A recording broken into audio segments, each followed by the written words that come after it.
Buenas tardes, ingeniero. En esta oportunidad le vamos a exponer acerca de el despacho económico de carga.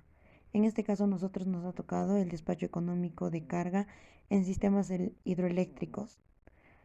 Bueno, las características principales es que una unidad hidroeléctrica es aquella que mediante el uso de una turbina acoplada a un generador convierte la energía cinética de una masa de agua en movimiento en energía eléctrica, considerando que el recurso hídrico disponible en cada central es una variable de naturaleza estocástica. El análisis de los sistemas hidroeléctricos son considerados en diferentes escenarios hidrológicos, en la que podemos destacar tres tipos de unidades generadoras, como son los embalse, pesada y bombeo, pero teniendo un mayor uso en sí las centrales de pasada y de embalse. Tenemos también las centrales hidroeléctricas de pasada, que son las que aprovechan el paso del agua a gran velocidad, por ejemplo en un río, para generar electricidad en la que no es posible almacenar agua, por lo que la generación debe seguir las fluctuaciones del agua disponible, por lo que estas centrales se encuentran siempre despachadas. Como podemos ver en la imagen, tenemos la central hidroeléctrica de pasada, con la casa de máquinas, el nivel de aguas abajo y el nivel de aguas arriba y la presa. También tenemos las centrales hidroeléctricas de embalse, que bueno, las centrales de embalse tienen la capacidad para acumular cierta cantidad de agua y por ende de energía. Dichas centrales se diferencian mayormente en su capacidad de almacenamiento en el embalse, y esto va de la mano en la capacidad de generación. Para operar en forma óptima una central de este tipo, la energía almacenada debe usarse en el momento más oportuno para reducir el costo de operación del sistema. Además, en este tipo de central debe tomarse en cuenta que para sacar el máximo provecho al agua, la cota debe estar lo más cercana posible a la cota máxima del embalse, tal como se puede apreciar en la figura. Es por ello que para obtener la mayor cantidad de potencia posible por cada metro cúbico de agua, debe procurarse que la cota permanezca en lo más alto posible, aunque no a tal punto de que llegue a producirse vertimiento y desperdicio del agua. Podemos ver en la figura 2 la central de embalse. Podemos observar la central, la presa, el canal de derivación. Y bueno, también abajo podemos observar la figura 3, que son las características de entrada y salida de una central hidroeléctrica.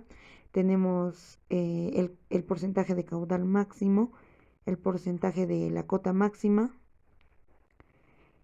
y también tenemos el acoplamiento temporal, que a diferencia de los sistemas térmicos, las decisiones tomadas en los sistemas hidroeléctricos para un periodo de programación influyen en los periodos subsiguientes, porque estas unidades hidráulicas usan la energía almacenada desplazando la generación térmica y los costos asociados al consumo de combustible, ya que la disponibilidad de energía hidroeléctrica está limitada por la capacidad de almacenamiento en los embalses. Bueno, se introduce una dependencia entre la decisión operativa de hoy y los costos de operación en el futuro. En consecuencia, el uso de agua en un periodo de la programación afecta a la disponibilidad energética en los periodos siguientes, tal como se puede apreciar en el árbol de decisión de la figura 4, que es la decisión, condición hidrológica, consecuencia futura operacional. También tenemos la dependencia de la generación. Y bueno, si dos o más centrales hidroeléctricas se hallan en serie hidráulica, la disponibilidad de agua en las centrales que se hallen aguas abajo dependerá de la cantidad de agua que estén utilizando las centrales agua arriba. De este modo, la disponibilidad de generación de algunas unidades depende de la generación de otras, lo que impone ciertas restricciones especiales a los sistemas hidroeléctricos con series hidráulicas. También tenemos la curva de costos indirecta. Bueno, en contraste con las unidades térmicas, las unidades hidráulicas tienen costos de oportunidad indirectos, asociados con los ahorros producidos por el desplazamiento de generación termoeléctrica inmediato o en el futuro. Ahora vamos a hablar de la disponibilidad energética de naturaleza estocástica.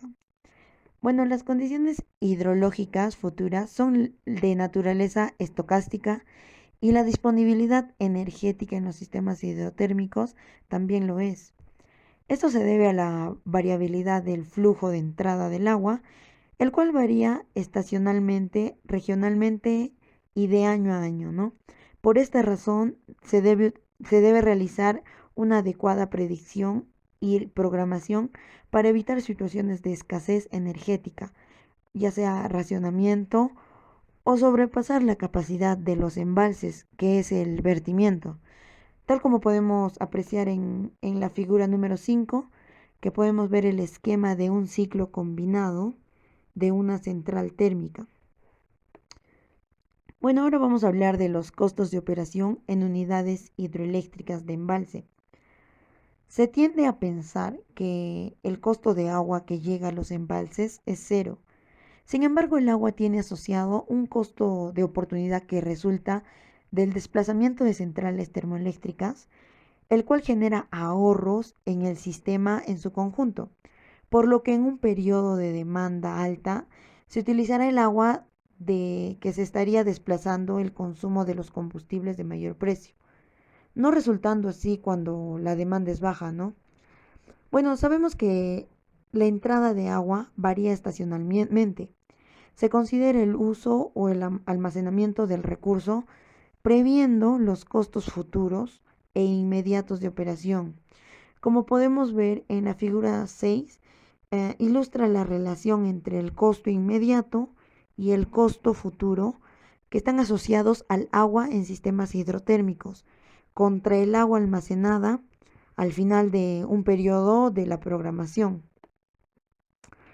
Bueno, el costo inmediato de la operación está relacionado con los costos de la generación térmica durante el periodo de análisis, de tal modo que si el agua almacenada al final de este periodo es mayor, como vemos en la figura 6, significa que se usó menos agua durante el periodo y que debió usarse una mayor cantidad de generación térmica para satisfacer la demanda y en consecuencia el costo de producción para el periodo se incrementa.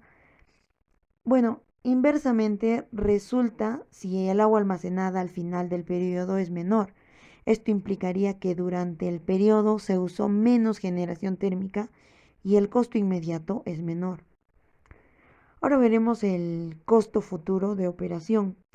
Bueno, el costo futuro de operación está asociado a los costos de la generación térmica que esperamos desde el periodo siguiente al del análisis hasta el final de un horizonte de planificación de mediano o largo plazo. Como observamos en la figura 6, que se aprecia que el costo futuro es decreciente en la medida que crece la cantidad de agua almacenada al final del periodo de análisis, como una consecuencia lógica de tener más agua disponible en los periodos siguientes, incurriendo en una disminución de costos a futuro. Bueno, el cálculo de las curvas de costo futuro se, se, se la realiza a partir de un proceso de optimización estocástico de mediano o largo plazo. La obtención de las curvas de costo futuro son mediante el modelo SDDP. Y bueno, las restricciones de la operación. Las unidades hidrológicas poseen un conjunto de restricciones propias en su operación, tales como las cotas mínimas y máximas de embalse. Las centrales hidroeléctricas no pueden operar para cotas demasiado bajas en el embalse, por tal motivo que su energía potencial no es la necesaria para la generación de energía. Y bueno, de igual manera resulta conveniente respetar las cotas máximas para evitar el desperdicio del agua a través del vertimiento. Bueno, la dinámica hidráulica propia de cada embalse eh, puede representarse en forma general como volumen del embalse al final del periodo T igual al volumen del embalse al final del periodo T-1 por el caudal de entrada en el periodo T menos el vertimiento del embalse en el periodo T menos la descarga a la planta hidroeléctrica en el periodo T menos las filtraciones del embalse en el periodo T menos la evaporación del embalse en el periodo T, todo por la longitud del periodo T. Y bueno, ahora hablaremos de la existencia de series hidráulicas. Y la existencia de las centrales en serie hidráulica implica que el caudal de entrada de las centrales aguas abajo dependerá de la descarga de centrales aguas arriba. Además, debe considerarse el tiempo de demora al agua llegar de un embalse a otro. Ahora hablaremos de los usos alternativos del agua.